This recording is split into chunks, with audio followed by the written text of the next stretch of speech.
भारत की प्रगति के लिए भारत के संसाधनों का सर्वाधिक उपयोग जन सामान्य के लिए हो, उसके लिए वन नेशन वन इलेक्शन के सपने को साकार करने के लिए हमें आगे आना चाहिए। 15 अगस्त ये बोले थे कि वन नेशन वन इलेक्शन होना चाहिए और 24 घंटा नहीं बीता, सेंट्रल इलेक्शन कमीशन ने 2 राज्यों की चुनाव घोषणा की, जबकि पिछले सभी महाराष्ट्र और हरियाणा के चुनाव एक साथ हुए। 1967 के पहले तो खड़गे बताएं ना राहुल बताएं कि एक देश एक इलेक्शन होता था कि नहीं होता था, उसमें कौन सा नुकसान था। ये निर्णय केवल एक गिमिक है, एक प्रपंच है। आसन्न हार दिखाई दे रही है उनको, जम्मू कश्मीर में भी और हरियाणा में भी। वन नेशन वन इलेक्शन, उसका हम स्वागत करते हैं, क्योंकि आदरणीय प्रधानमंत्री जी ने कहा है कि इससे समय बचता है,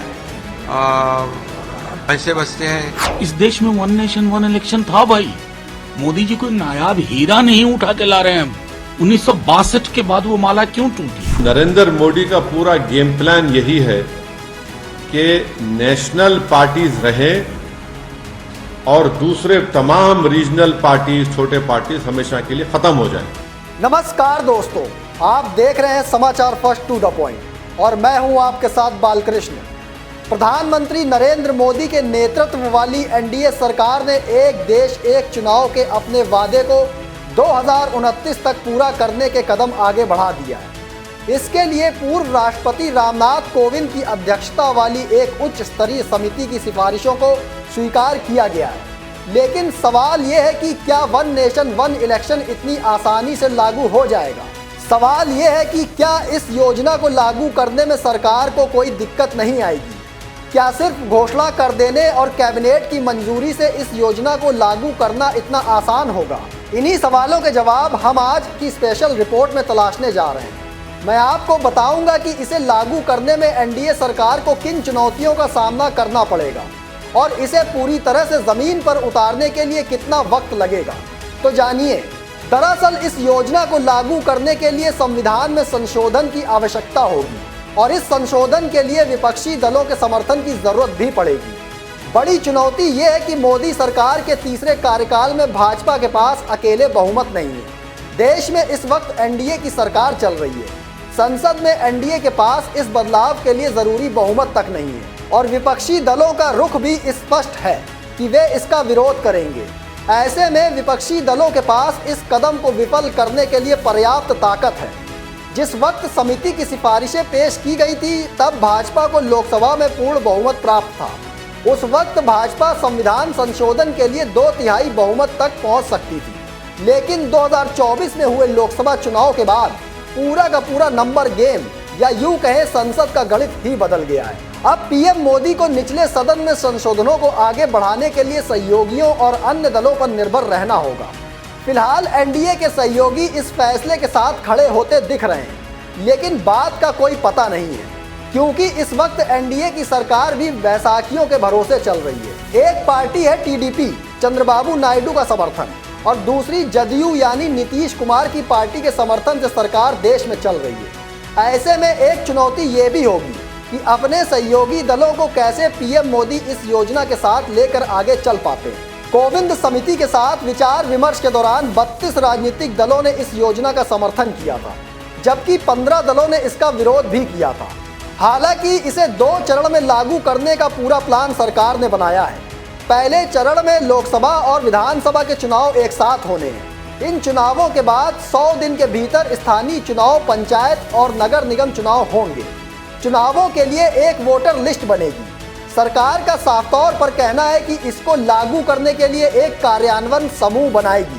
प्रस्ताव को मंजूरी मिलने के बाद अब एक सवाल और खड़ा हो गया है। वो ये है कि अगर लोकसभा और विधानसभा समय से पहले भंग हो गई तो क्या होगा?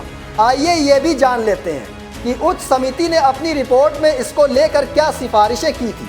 लोकसभा और राज्य विधानसभा अपनी पहली बैठक के लिए नियत तारीख से 5 साल की अवधि से पहले ही भंग कर दी जाती है, तो सदन या राज्य विधानसभा को पुनर्गठित करने के लिए मध्यावधि चुनाव होंगे।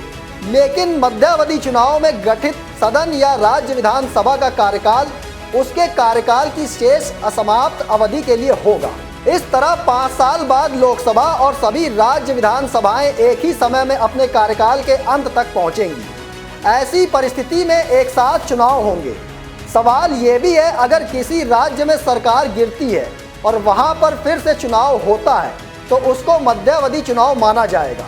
आम चुनाव का कार्यकाल 5 साल ही होगा। सवाल एक और है, अगर किसी राज्य में चुनाव नहीं करवाए जा सकते तो उस कंडीशन में क्या होगा? अगर किसी वजह से आम चुनाव के समय किसी राज्य विधानसभा के लिए साथ में चुनाव नहीं करवाया जा सकता है तो चुनाव आयोग राष्ट्रपति से सिफारिश कर सकता है। वो कह सकता है कि उस विधानसभा का चुनाव राष्ट्रपति किसी अन्य तारीख में कराने का ऐलान करें। हालांकि ऐसी विधानसभा का पूरा कार्यकाल उसी दिन समाप्त होगा जिस दिन आम चुनाव में गठित लोकसभा का कार्यकाल समाप्त होगा। एक साथ चुनाव करवाने के लिए एक बार अस्थायी उपाय जरूरी होगा। सरकार को यह तय करना होगा कि साथ साथ चुनाव करवाने की व्यवस्था कब होगी। आम चुनावों के बाद जब लोकसभा का गठन किया जाता है तो राष्ट्रपति सदन की पहली बैठक की तारीख को अधिसूचना जारी करके प्रावधानों को लागू करेंगे। इस तारीख को नियत तिथि कहा जाएगा। एक बार जब प्रावधानों को लागू कर दिया जाता है तो नियत तिथि के बाद किसी भी चुनाव में गठित सभी राज्य विधानसभाओं का कार्यकाल लोकसभा के पूर्ण कार्यकाल की समाप्ति पर समाप्त हो जाएगा।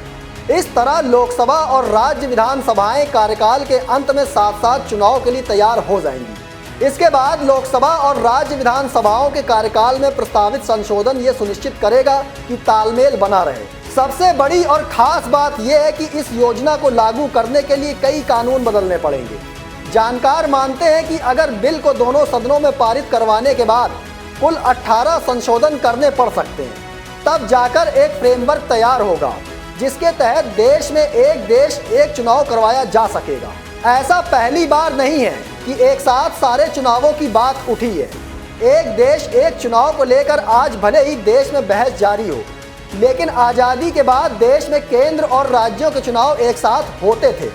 1952 में जब देश में पहली बार आम चुनाव हुए तो उसके बाद राज्यों का चुनाव भी साथ ही कराया गया। इसके बाद 1957, 1962, 1967 में भी केंद्र और राज्य सरकारों के चुनाव एक साथ करवाए गए। 1967 में उत्तर प्रदेश में चौधरी चरण सिंह की बगावत के चलते सीपी गुप्ता की सरकार गिर गई और यहीं से एक साथ चुनाव का गणित भी खराब हो गया था। ऐसा भी कहा जा रहा है कि एक साथ चुनाव कराए जाने का अंततः सबसे अधिक फायदा भाजपा और कांग्रेस जैसी बड़ी राष्ट्रीय पार्टियों को होगा। छोटी पार्टियों के लिए एक साथ कई राज्यों में स्थानीय और लोकसभा चुनाव प्रचार अभियान चलाना कठिन हो सकता है। मुख्य विपक्षी पार्टी कांग्रेस कह चुकी है कि वे एक राष्ट्र एक चुनाव के विचार का कड़ा विरोध करती है और इस विचार पर काम नहीं करना चाहिए। वन नेशन वन इलेक्शन को लेकर जहां एक और भाजपा का तर्क है कि इससे समय की बचत होगी और दूसरी तरफ पैसों का खर्च भी काफ़ी कम हो जाएगा, लेकिन कई तर्क ऐसे भी दिए जा रहे हैं जिस पर नज़र डालनी बेहद ज़रूरी हो गई है।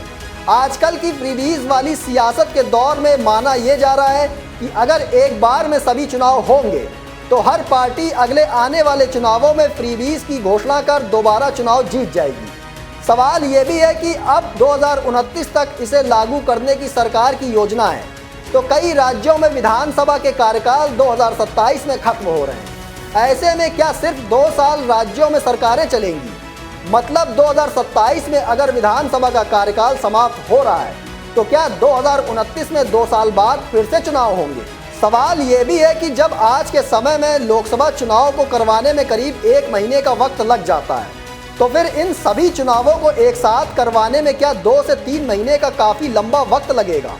क्या ये योजना लोकतंत्र के लिए सभी पार्टियों और जनता के भरोसे पर खरा उतर सकती है? क्या इस योजना से किसी भी पार्टी को कोई सियासी नुकसान या किसी भी पार्टी को कोई सियासी फायदा तो नहीं होगा? क्या हर दल को खुलकर चुनाव लड़ने का हक होगा? इन तमाम सवालों के जवाब दोस्तों आप अपनी राय के रूप में हमें कमेंट कर ज़रूर दीजिएगा। फिलहाल मुझे दीजिए इजाज़त, फिर मिलेंगे एक और स्पेशल रिपोर्ट लेकर। तब तक के लिए धन्यवाद।